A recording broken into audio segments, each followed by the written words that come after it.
Good morning. Good morning. Welcome to Grand River Unitarian Congregation. My name is Krista Van Dale, and I'm your service leader this morning. I've been a member of GRU for over 30 years, with friendships and commitments, insights, and diverse project enthusiasms all along the way. This morning, I am wearing both my Unitarian name tag and my Wayside name tag. And this is where I spent a recent placement in social ministry. We are honored to have with us today from Wayside special guests Dave Petro and Linda Oliver. And they will share their perspectives on a unique community in our midst. I found that here at GRU, I've met worthy people with whom projects such as refugee support work, food bank drives, interfaith activity, and other initiatives can be carried out. I've met people with a sense of humor who can get our cranky coffee urn going while swapping hilarious life stories. With these folks and many others, I'm able to learn things that I need to learn in the ongoing struggle for a kinder society. And for most of us, music is also a form of inspiration in the struggle for a better world. And we're fortunate this morning to be treated to a suite of really beautiful songs with Jay Moore as a way of exploring our themes. And thanks to our music director, Stephen Priest, as well. So we'd like you to join us as you are and take it from here. If you are new, we encourage you to visit us several times on Sundays or beyond to really get to experience the variety of what goes on here and review our website, Facebook page, publications, and our newsletter, which we call The Tab. We also would like you to know that you're warmly invited for coffee, conversation after the service. Announcements, there's quite a few of them this morning. The first is from Kristen Wilson, and Kristen says, please join us outside after the service to do some weeding and yard cleanup. Many hands make light work. Let's get in shape for the picnic next week. After the flower communion next week, a special time. Ann Dahmer, is Ann here this morning? I'll make that announcement for her. I think Ann was saying that it's a good time to bring the bags of food for the food bank. And here they are. It appears to be that people have brought some in this morning. Corliss and Kathy Scott, Betty Boomer have an announcement. Good morning. We've been really concerned lately with all the chaos and horrible things going on, and so the three of us got together, had a few discussions about, well, what are we going to do? What can we do? And being Unitarians, those discussions were far-ranging and really interesting. So we met with Rev Jess, and by the way, the board has approved an initiative called Defending Democracy. We thought we'd start small. But there is an initiative on right now, and it's to defeat Bill 5.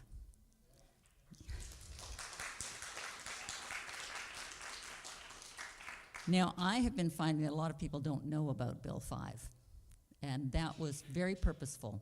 The plan is to sneak in big initiatives, hit hard, hit fast, before people get their feet under them and have time to organize to protest.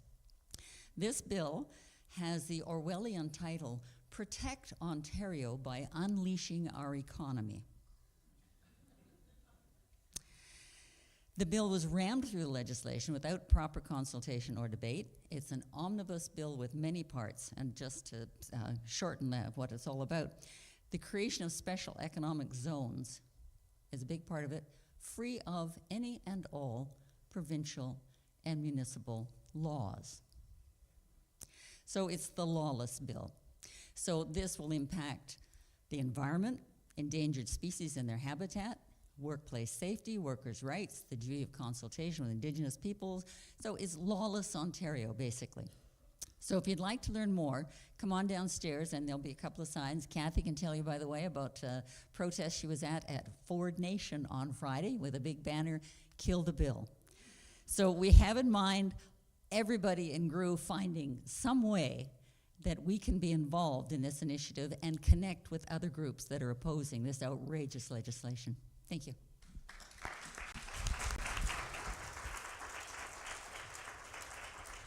And now Colin has some happy and sad news for us. Oh yeah, my name's Colin. Happy and sad news. Our wonderful music director is heading off to South Africa for 6 months and therefore will not be with us in the fall. I'll let you decide whether that's the happy or the sad part. But we have plans to cover the music, and we have plans to bring him back. But if you get a chance, or even now, wish him bon voyage.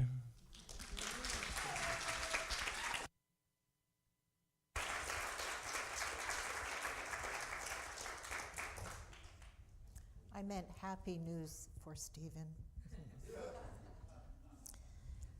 As we set aside now the business of announcements and the busyness of our everyday lives, let us settle into the business of being. Please rise in body or spirit for hymn 347.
Lighting.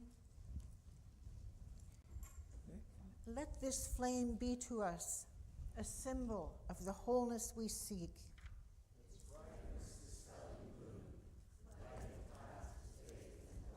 Its glow reminding us of the sacred bonds which link us to all people.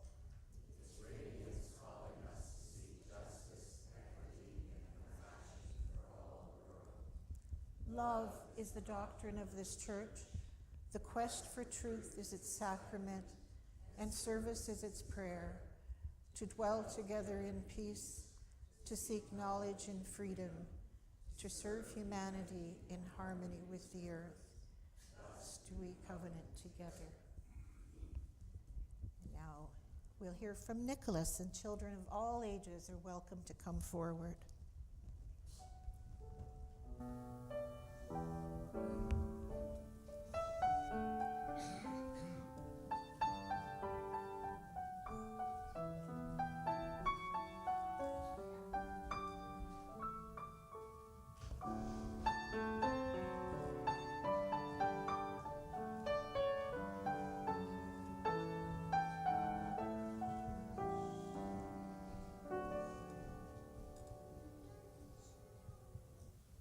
Good morning. I went to the library, looked for books on food and community and fellowship, and there was a lot. And I settled on something brand new that I found. It's called Our Little Kitchen by Gillian Tamaki. And it has if you want to get this book, it's got a vegetable soup recipe at the beginning, so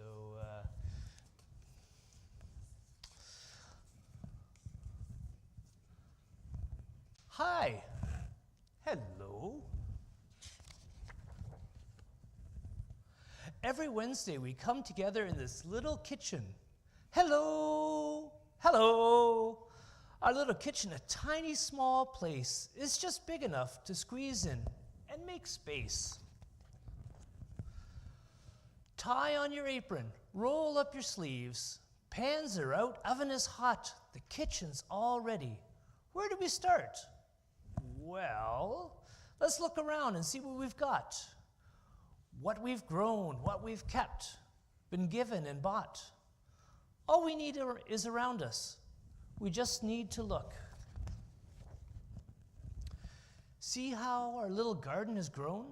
Remember how we pushed seeds into soil one by one? Tomatoes are ripe. I'll pick a few. Look at these zooks. Let's use them up too. These carrots, though, still so very small. The lettuce is holy. Bugs ate it through. I found some carrots, just a week or two old. Half of a celery, 10 radishes. Oh, don't know what this is, but it's got to go. The bakery's brought us some day-old loaves.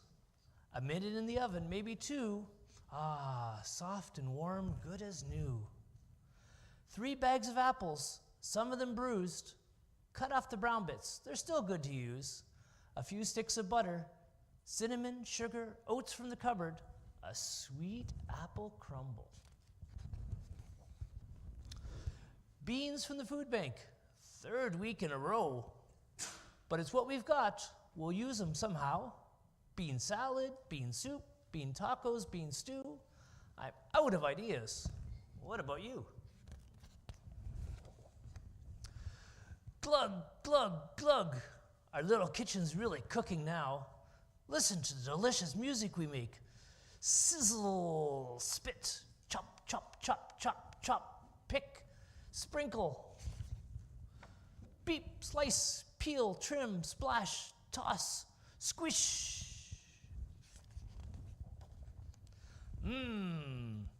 15 minutes, and that's not the length of the story yet. Here comes the early birds. Grab your favorite seat. How is your life treating you? How was your week? Good to see you. New haircut, nice weather, it's all right. Fork, knife, and spoon. Now roll it up tight. 10 more minutes. And still so much to do. Behind you, watch out, salad coming through. It looks like we're having chili again. Those who don't cook don't get to complain.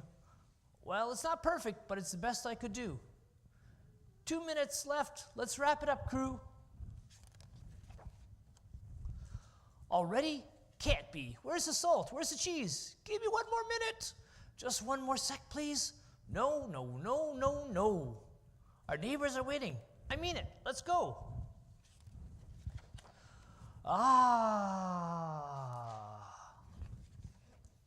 Look at the food. Doesn't that look delicious? It's making me hungry.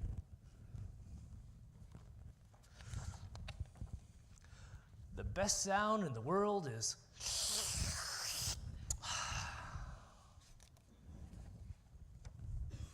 Is your body warm? Is your belly full? Our little kitchen can't give us all we need, but would you like seconds? Delicious as always. A kiss on the cheek. Have a nice evening. See you next week. Okay, time to clean up.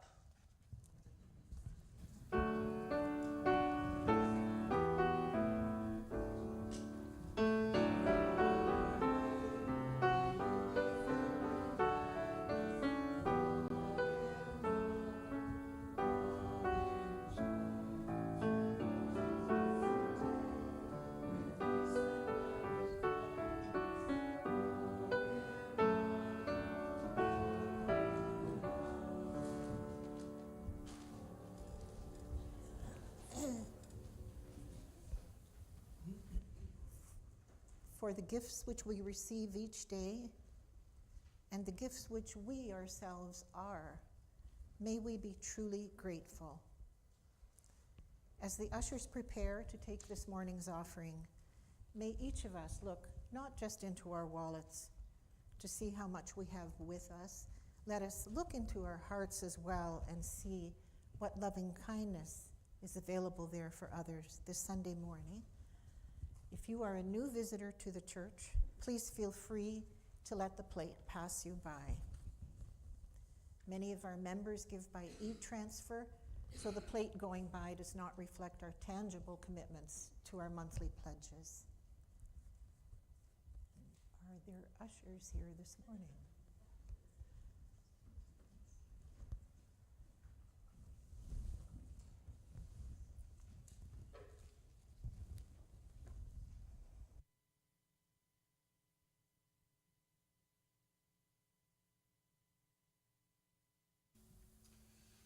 Let us pause in life's pleasures and count its many tears while we all sup sorrow with the poor.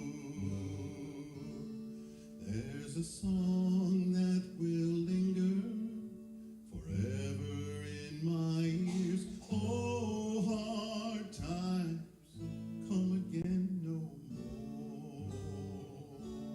'Tis the song, the sigh of the weary. Hard times come again no more. Many days you have lingered around my cabin door. Oh, hard times come again no more. While we seek mirth and beauty and music light and gay, there are frail forms fainting at the door. Though their voices are silent, their pleading looks will say, oh, hard times come again no more. 'Tis the song, the sigh of the weary. Hard times come again no more. Many days you have lingered around my cabin door. Oh, hard times come again no more. There's a pale, drooping maiden who toils her life away with a worn heart whose better days are o'er. Though her voice would be merry, 'tis sighing all the day. Oh, hard times come again no more. 'Tis the song sigh of the weary. Hard times come again no more. Many days you have lingered around my cabin door. Oh, hard times come again no more. 'Tis a sigh that is wafted across the troubled wave. 'Tis a wail that is heard upon the shore. 'Tis a dirge that is murmured around the lowly grave. Oh, hard times come again no more. 'Tis the song, the sigh of the weary. Hard times come again no more. Many days you have lingered around my cabin door. Oh, hard times come again no more.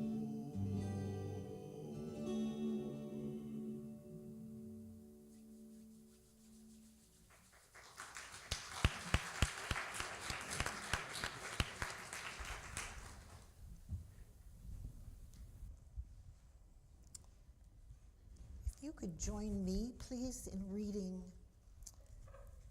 number 459 in our gray hymn books.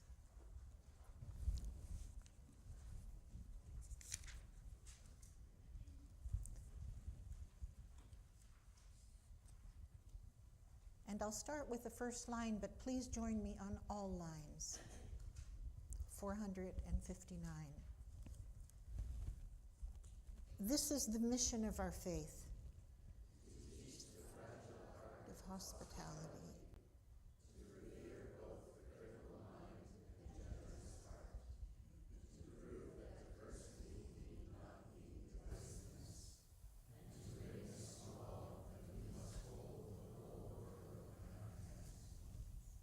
Thank you. Our weekly ritual of lighting candles of hope includes the invitation this morning to light a candle in silence. Given the restraints of time this morning, we ask that we observe a meditative quietness rather than speaking out our joys and concerns, and knowing that we can converse with each other after the service is completed. So, we light the first candle in the hope of peace as we remember the many people around the world suffering in chronic zones of conflict.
we light a final candle for those joys and sorrows not spoken aloud, but precious in our hearts.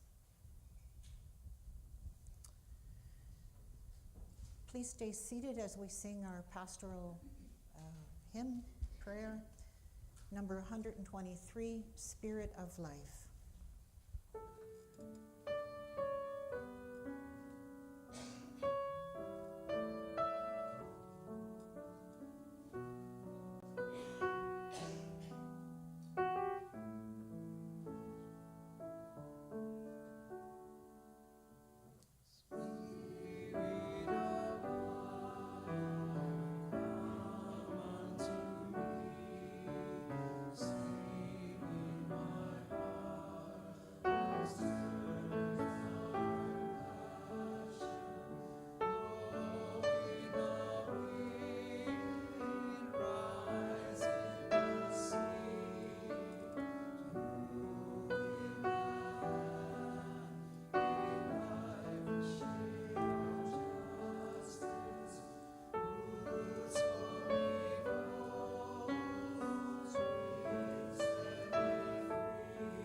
Our meditation words this morning are from Mickey Scotby Jones. Together, we will create brave space. Because there is no such thing as a safe space, we exist in the real world. We all carry scars, and we all have wounds. In this space, we seek to turn down the volume of the outside world. We amplify voices that fight to be heard elsewhere. We call each other to truth and love. We have the right to start somewhere and to continue to grow. We have the responsibility to examine what we think we know. We will not be perfect. The space will not be perfect. It will not always be what we wish it to be, but it will be our brave space together, and we will work on it side by side.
Some hands have held the world together. Some hands have fought in wars forever. Tell me, what shall I do with these hands of mine?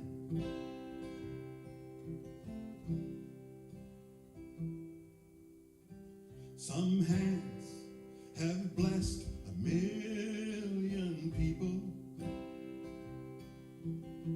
Some hands helped free the world from evil.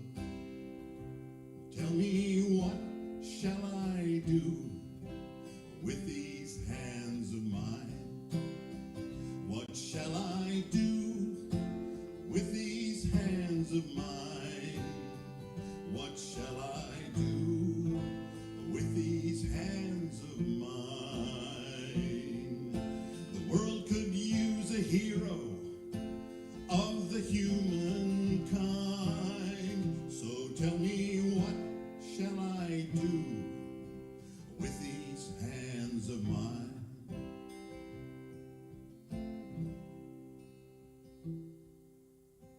Some hands can stop a life from dying. Some hands comfort a baby crying. So tell me, what shall I do with these hands of mine?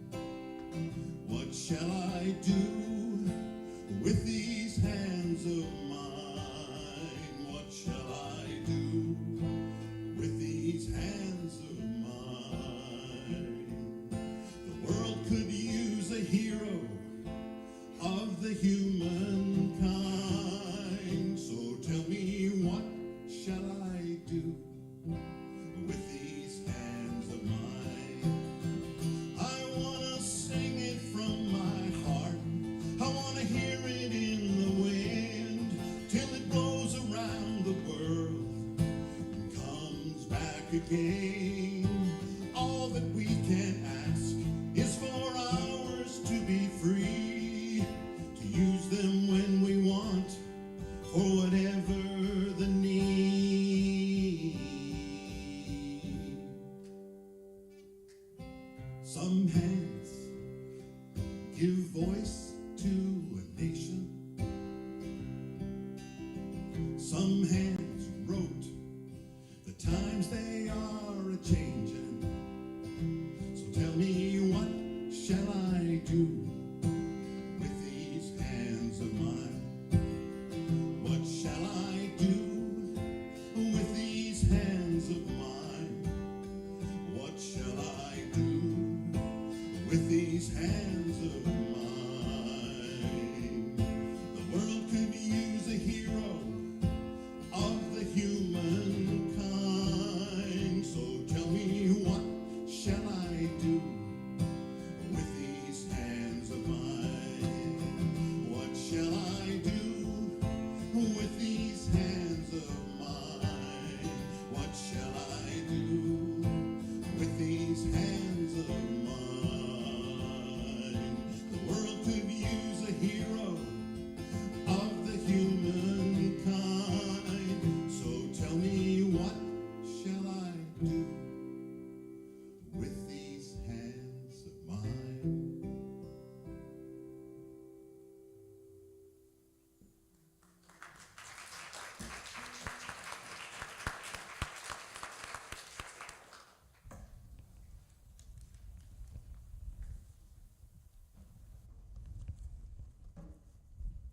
Our service this morning is a practical one. It dates back to our long, cold, hard winter when we were all bringing in bags of rice. And the giant bags of rice piled up right here where the food bags are now. Then, as now, we were speaking together about food bank issues, the cost of living, and the brutal squeeze on housing for so many. So one topic surely leads us to another this morning, and that is our concern for our neighbor. For the chasm that we feel in our hearts as we see more tents being pitched in areas in our community. And for our sense of lament and grief that this is the way it is. And for the wish that we could find a few powerful but inspired actions to help move us forward. And so today, knowing that we cannot tackle it all, the group of us that got together think that the circle of dedicated friendship that Wayside creates is one pathway into a complicated topic. We feel that lots of folks who are just a little bit on the edge here in our community can find a great place in Wayside. And we've invited guests from Wayside this morning because the provision of a good meal and good quality clothes, a warm place to sit, and all in a consistently friendly place, that is a gift of engaged citizenship. And we find that nobody at Wayside thinks exactly like anybody else, and these are gifts. So we've intended this morning as a reflective morning to enjoy the story of these gifts. Just a few introductory comments from me, and then we'll turn over to our guests who have been at Wayside a whole lot longer than I have. Where is Wayside? You may be surprised to be learning of it. It's a little bit tucked away, but it's in the middle of uptown Waterloo, and it's at Bridgeport and Albert. And this is a place you've probably walked by or driven by many, many times. A bit of local history may help. So for those of you who know the Working Center and you know the good, productive work that it's done over 40 years in Core Kitchener, it's helpful to know that Joe and Stephanie Mancini got the idea that Waterloo needed a place a little bit like this. And they got that idea 20 years ago. And so at that time, they sent out a call to all the clergy to see who could respond, who can do this. And what was happening was that really only one church felt that it could respond. And part of the reason was that it's Emmanuel United Church is in a very strategic location in uptown Waterloo, and it has a big gym, it has a full-size kitchen, it has freezers, it has all the kinds of things that might make a project like this possible. And so the Working Center sent someone down named Tom Friesen who could incubate the model and give us some idea how to go about it. And so the people who are with us today know a lot about that model, and they and some other friends of theirs from all kinds of denominations got together to make this possible. And as well, the Emmanuel congregation got behind it quite fully. So today, if you were to visit, Wayside is open, able to keep the lights on 4 days a week. It puts a hot lunch on the table, and as Linda will explain to us in more detail, there is fresh food to take home. We have clothing, and we have an impressive quantity of brand new shoes or nearly brand new shoes that are distributed. And that's a result of creative resource building with a business in the community. And as an example of a Unitarian that's involved, our own Ghazal Ahmadi recently did a drive at the University of Waterloo campus, and she mobilized a team of women engineers, and they brought a massive quantity of decent quality clothes down to Wayside. And that was just the spark of an idea that she followed up, and the women engineers were looking for something good to do, and that is what they chose to do. So you may be wondering at this point, is Wayside a place that you might like to explore? I've tried to say that Wayside volunteers and guests alike, kind of roles that switch up, they are pretty much everybody, or we are pretty much everybody. Linda will talk more about this, but there's just an army of new Canadians. There are regulars who are a little bit lonely, and there are folks in and out of life transitions. And when you think about it, that's pretty much most of us. There's also bright-eyed university students who are shepherded together by Rebecca over there, and also by Eric at Wayside, and a great many seniors. I want to say that one of the best experiences ever, and it happens a lot, is when a brand new, very scared-looking new Canadian approaches me in the middle of a crowded dining room and sort of whispers and says, well, how do I get started here? Because they've kind of figured out that there's a special atmosphere, and I think that that person is really tuning in to the implicit and the unsaid at Wayside. Everybody at Wayside gets a chance to joke around, to complain about the hardships of the day, and then to pick up a nicer pair of shoes or jeans as they feel more comfortable talking about that kind of thing. Our job at Wayside is to listen, and I'm made to feel welcome when I show up, pretty much every time that I show up. And so I strive to make others feel welcome too. The hardships and joys of the stories at Wayside land side by side.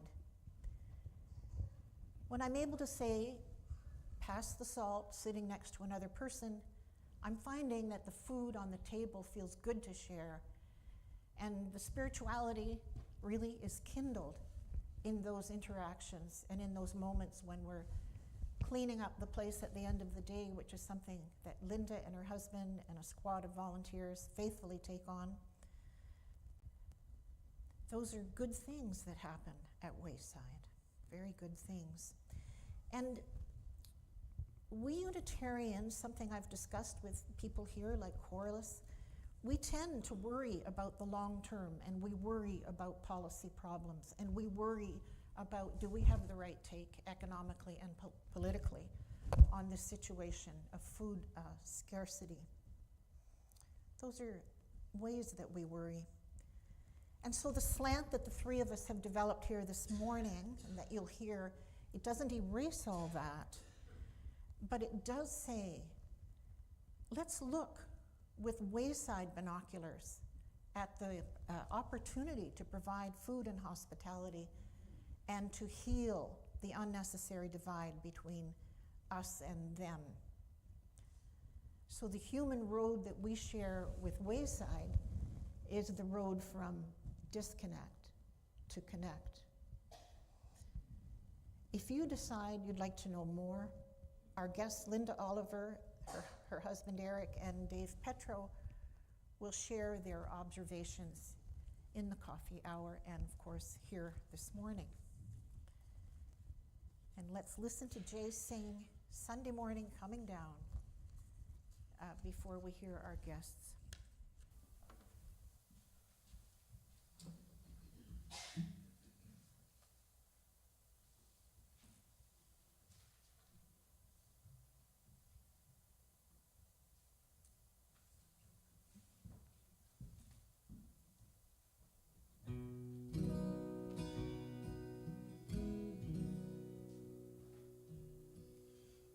Woke up Sunday morning with no way to hold my head that didn't hurt.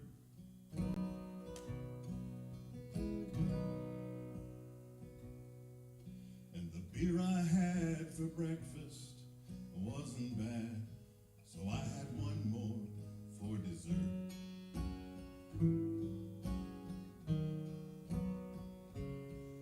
And I fumbled in my closet through my clothes and found my cleanest dirty shirt.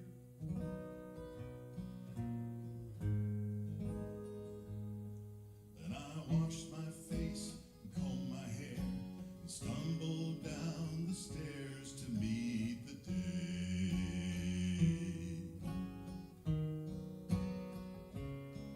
Well, I'd smoked my brain the night before with cigarettes and songs that I'd been picking.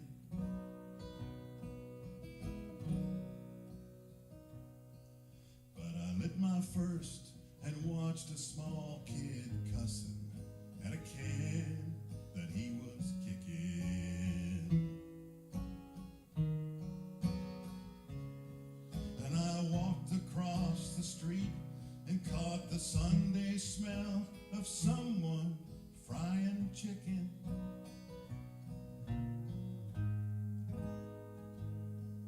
And it took me back to something that I lost somehow, somewhere along the way. On a Sunday morning sidewalk,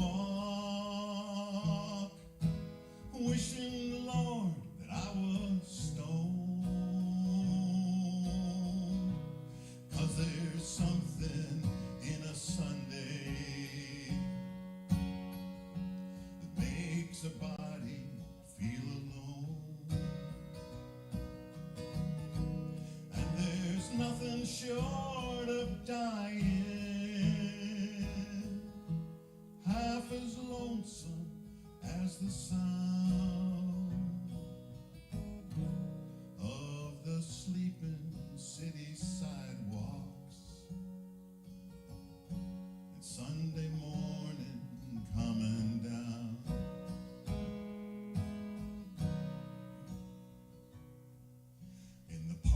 saw a daddy with a laughing little girl who he was swinging.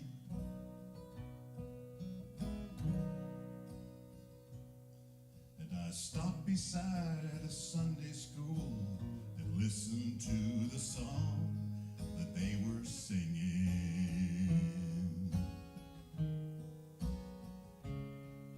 I headed down the street, and somewhere far away a lonely bell was ringing.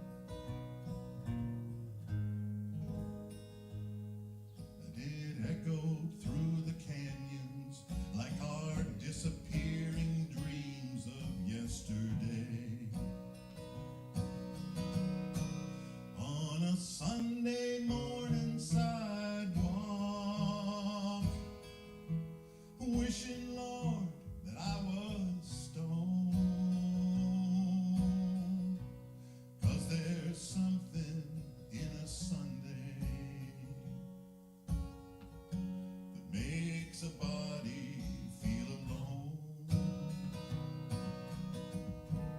And there's nothing short of dying half as lonesome as the sound of the sleeping city sidewalks and Sunday morning coming down.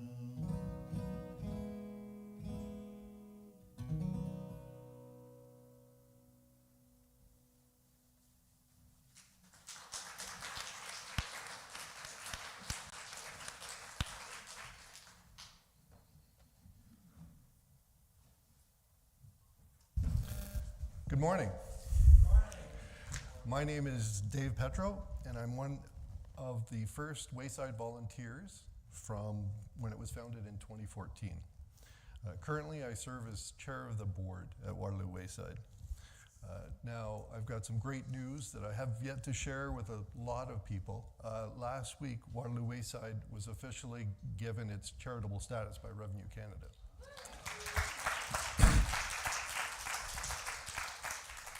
So you're honored to get some of these brochures. I brought 20 and given them to Krista. And they give you a kind of an overview of the programs that Waterloo Wayside runs, as well as some of the founding principles and values and different ways that you can participate. So I want to thank Krista and you for giving us this opportunity to tell our Wayside story. Now, one of the biggest challenges in introducing Wayside is that a lot of what defines it is hidden underneath the surface. So whenever you hear about some of the programs we're running, they sound remarkably similar to other organizations. But when you actually participate, and as Krista alluded to, get into the building, you experience it in a completely different way. So guests can be sitting at Bridgeport Cafe or afternoon drop-in and think that when they're eating or drinking coffee that it's just like any other soup kitchen. But then things start to feel a little odd when the people that were cooking the meal come out of the kitchen and start eating with the guests. Everybody knows everybody's name.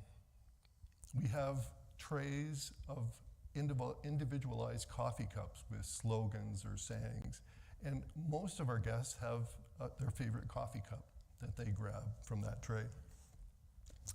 So what is this place where one of the biggest complaints is that guests can't tell who's running the programs? Well, we call it something called integrated community. Now, it goes by a more formal name in academia and social services circles. It's called asset-based community development, or ABCD for short. Now, asset-based community development is different than traditional community development models. In traditional community development models, they have a deficit mapping. So when there's a community in distress that is being focused on, paid professionals will go door to door with a clipboard and record all the deficits: substance abuse, diabetes, illiteracy, teenage pregnancy. In contrast, asset-based community development goes door to door and asks people what makes them feel alive. And by connecting people and building community around all of the assets that you can discover, you end up with a much more sustainable and meaningful and impactful way of developing the community.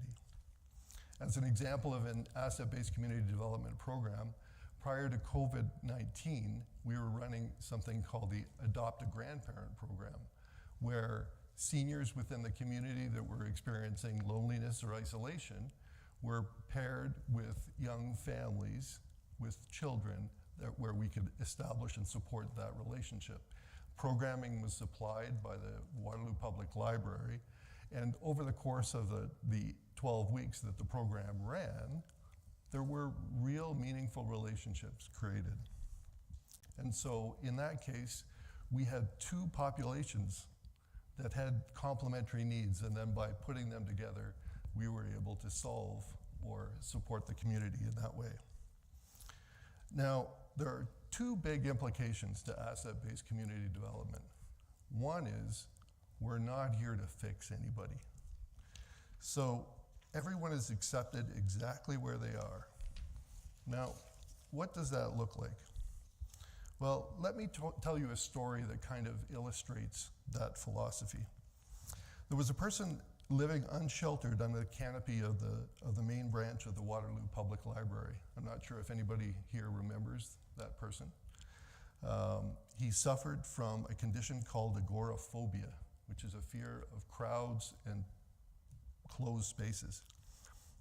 He was an avid reader and would spend most of his day in the library reading.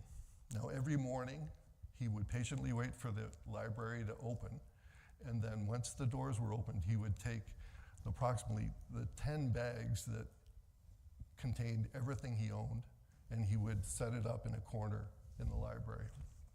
Now, Gloria, one of the librarians who took him under her wing, would field complaints about this person and the inconvenience of the 10 bags, but also the smell of this man whose long beard and matted hair really indicated it had been a long time since he had a shower.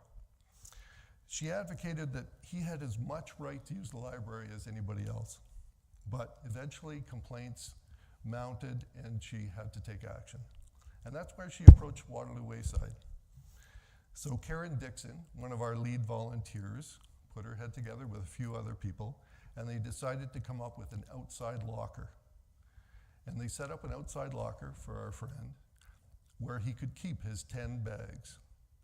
Now, when he was given the padlock key to the outside locker, he didn't often say much, but when he got the key, he held it up and he said, "This is a big responsibility." Now, when he started using the locker, he would come by once a day. He would never enter the building where Wayside programs were running.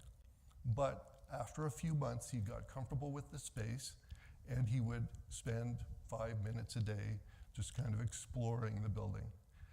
After 3 years, he got to the point where he was able to enjoy a meal at the Bridgeport Cafe, and the volunteers knew his name, and he would actually engage in conversation. Now, he was still living unsheltered, and eventually he ended up with a health crisis where he had an infection that required amputation of one of his toes. And so the medical team that worked with him said, living unsheltered is not an option anymore. And so that marked the end of his relationship with Wayside once he became permanently housed.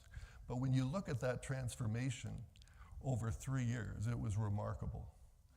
Now, unlike some of the stories at Wayside, this one has a pretty happy ending. Karen Dixon was at the food court at Conestoga Mall a couple years later, and she noticed a middle-aged man, clean-shaven, who was staring at her and smiling in the food court. She didn't recognize him. After a while, she decided to leave, and as she was leaving, a voice rang out, and it was this person. And he chatted with her and explained where he was in life and how he was successfully living independently. And and it really demonstrated this idea within asset-based community development is that we don't fix people, we support them in their journey. Now, the second implication of asset-based community development is that the connections are relationship-based, or relational rather than transactional. In a transactional relationship, there's an agreed upon exchange of goods or services, and that relationship ends once all the terms of the transaction are met. Relational connections, in contrast, allow a relationship to change and the direction of the benefit to go either way as the relationship continues. And that's the type of relationship we see at Wayside regularly. We'll have people come in, as Krista said, new Canadians that have absolutely no connections or supports, and within 2 or 3 years, they'll be at the point where they're coming back to the cafe or to the food bag program with groceries that they've bought to then redistribute. In fact, our current treasurer came in to the cafe as a volunteer in the kitchen. She was a refugee from Venezuela, and she was unable to speak English. And now she's fully functional as an English speaker. And she came as an accountant. She was a trained accountant in Venezuela. Now, in preparing this presentation, Krista said, now I want you to reflect on how you've changed through your involvement with Wayside. And I thought that was brilliant.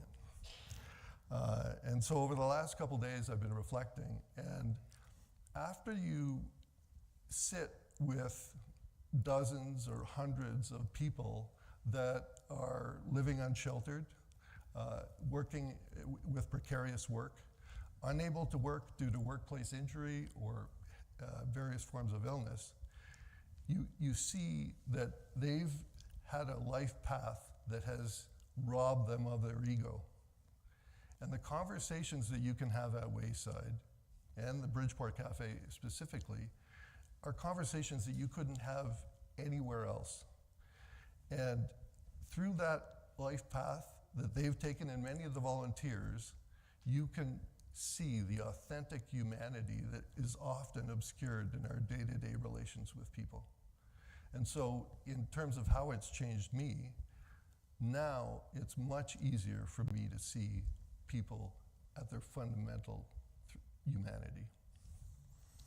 Now, with Wayside becoming an independent charity, what do we need now? Well, as always, we need volunteers, we need people to bring different groups with complementary needs together.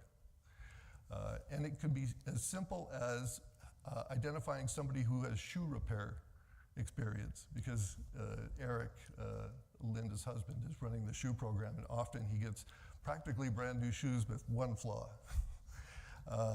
We also had a recent, a barber who had recently immigrated to Canada, and for several years she actually gave haircuts to all of our guests that, on a weekly basis.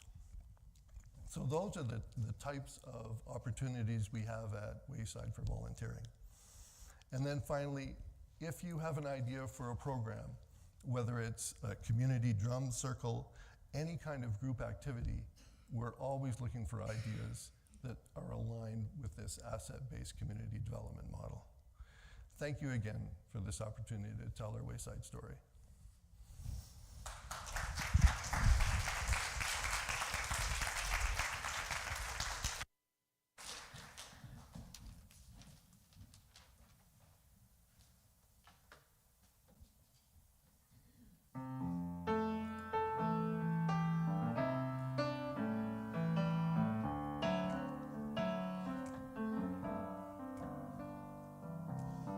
Once I lived a life of a millionaire. Spent all my money, didn't have any care. Took all my friends out for a mighty fine time. Drank bootleg liquor, champagne and wine. Then I began to fall so low.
morning.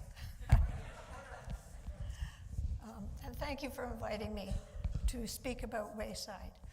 My name is Linda Oliver, and I'm the food bag coordinator at Wayside. I grew up on a small dairy farm on the shore of Lake Ontario. My parents worked hard, and as children, we were expected to help as we were able. Our community revolved around a small one-room schoolhouse with grades from 1 to 8 and Wesleyville Church, a Methodist church until it joined the United Church in 1925.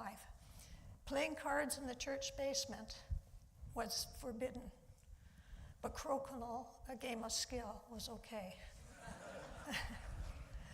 The families of the community looked after each other. I've been volunteering with the food bag program since it started in 2012.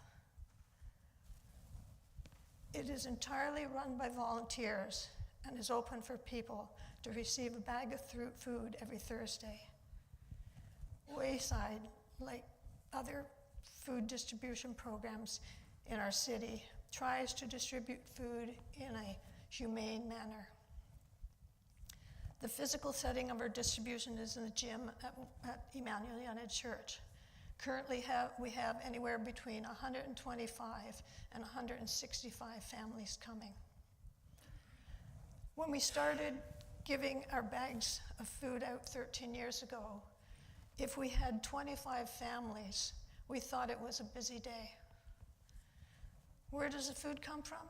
We receive most of our food from the food bank of Waterloo Region. So we may be getting some of your food here. Every Thursday morning, the food bank truck comes to our parking lot and unloads between 1,600 and 2,000 pounds of food for us to distribute. This food is taken upstairs to the gym by volunteers in our small elevator. For 2 weeks, our elevator was broken, and our wonderful volunteers carried all those pounds of food up a flight of stairs. It was impressive. People coming to the gym at Emmanuel for food can get a bag of food and a hot meal at the same time if they choose. So if you're coming in, you would see a busy, sometimes hectic scene, and lots of people milling around, greeting each other, or just sitting quietly. What are some of the kinds of food we distribute? We have pasta and tomato sauce, rice, dried legumes, canned vegetables, bread, canned fruit, canned tuna fish, cookies, sometimes tea and coffee, meat, and always a halal option for the meat, and a bag containing fresh vegetables such as potatoes, onions, peppers, tomatoes, and cucumbers. We also receive food through Second Harvest, an organization that connects businesses like bakeries and grocery stores with organizations that are charity who need food. Currently, we have a recurring food pickup at the Shoppers Drug Mart every other week. A volunteer faithfully picks up the food for us. We have a few other sources of food. A couple of organic farmers send us food when they have extra. Friends of Wayside will pick it up for us and deliver it to the church. And sometimes people just randomly drop off food for us to distribute.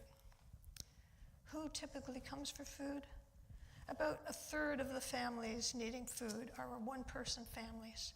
A few years ago, many families were from Syria. We still have many families from Syria and the Middle East, but fewer than a few years ago. Currently, families come from North African countries. By the time these families pay rent, there is not much money left over for food.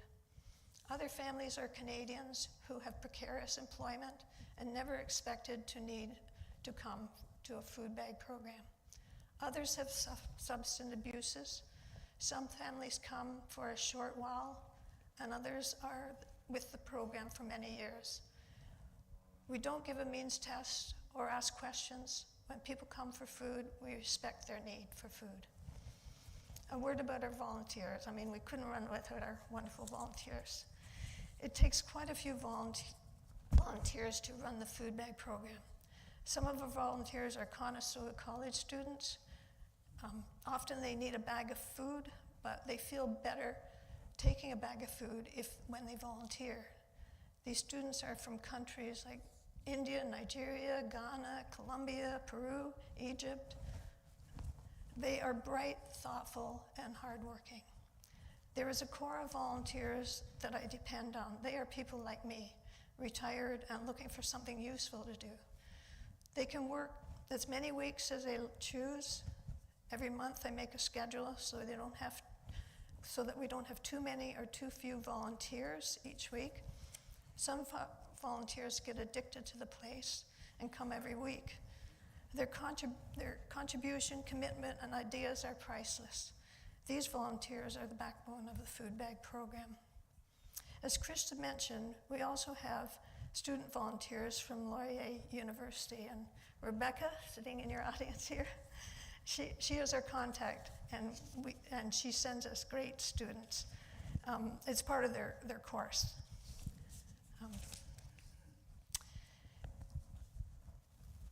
One of our faithful volunteers has Parkinson's.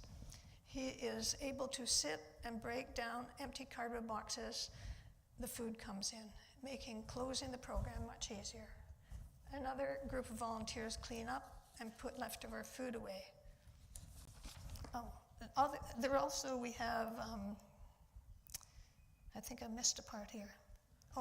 Another set of volunteers, we have our special needs people.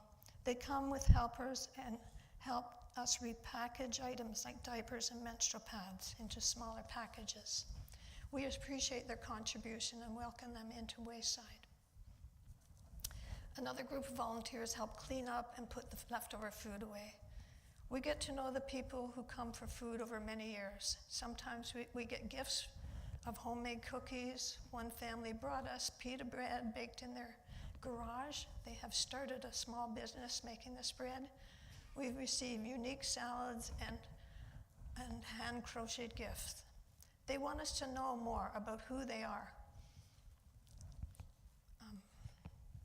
And where they have come from. Families who no longer need a bag of food will drop by just to say hello. Others start volunteering with us. They don't forget that the food bank program made a difference in their lives. So in all these ways, with the honor of getting to know these cultures and individuals, we feel rewarded in personal ways that touch us all. One day, I found a pair of shoes for a woman's son. The woman couldn't speak English, but together we figured out what she wanted and needed. Now, whenever she sees me, she always gives me a very robust hug and a kiss. Her expression of appreciation for a pair of secondhand shoes is very humbling. In closing, I'd like us all to reflect on the need for the food banks and food bag programs. The Food Bank of Waterloo Region is now looking for a larger building because they have outgrown their current warehouse. We have organizations such as Food for Kids and Nutrition for Learning going into schools to make sure no school child goes hungry. We know that food banks are far from ideal in many ways. I don't have any answers about the expanding need for food banks, but in the meantime, we food bag volunteers will continue to greet and serve people who come for food and treat them with respect, knowing that the person taking the food could be us. As an afterword, Krista mentioned that I might reflect on how volunteering at the food bank program has changed me. I would say I have more compassion for people, and I'm also more thankful for my privileged life. I had good parents, a loving family. I grew up in a small community where everybody took care of each other, and no one was hungry. I'm thankful to be living in a peaceful, law-abiding, prosperous country with abundance of good local food. I'm thankful for having an opportunity to get a good education and interesting, steady employment. I see that this is not the case for many of the people who come to the food bag program at Wayside. Thank you.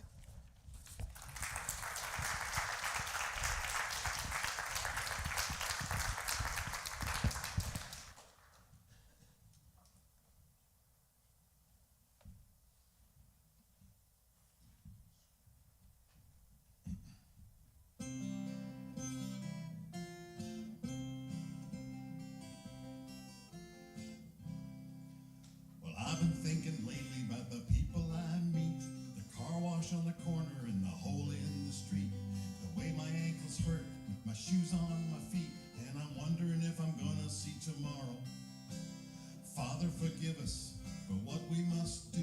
You forgive us, we'll forgive you. We'll forgive each other till we both turn blue. Then we'll whistle and go fishing in heaven. Well, I was in the army, but I never dug a trench. I used to bust my knuckles on a monkey wrench.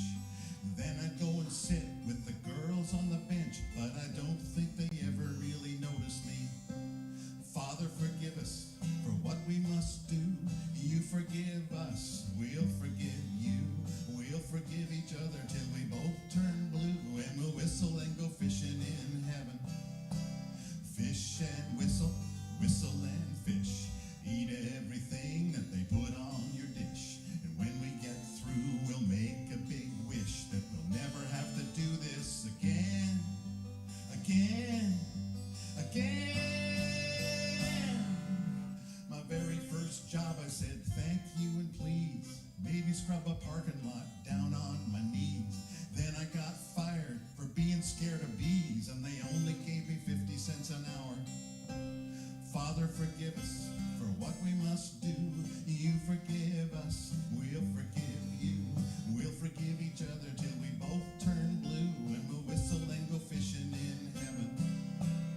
Fish and whistle, whistle and fish. Eat everything that they put on your dish. When we get through, we'll make a big wish that we never have to do this again, again, again. No, Father, forgive us for what we must do. You forgive us, we'll forgive you. We'll forgive each other till we both turn blue, and we'll whistle and go fishing in heaven. Whistle and go fishing in heaven. Whistle and go fishing in heaven.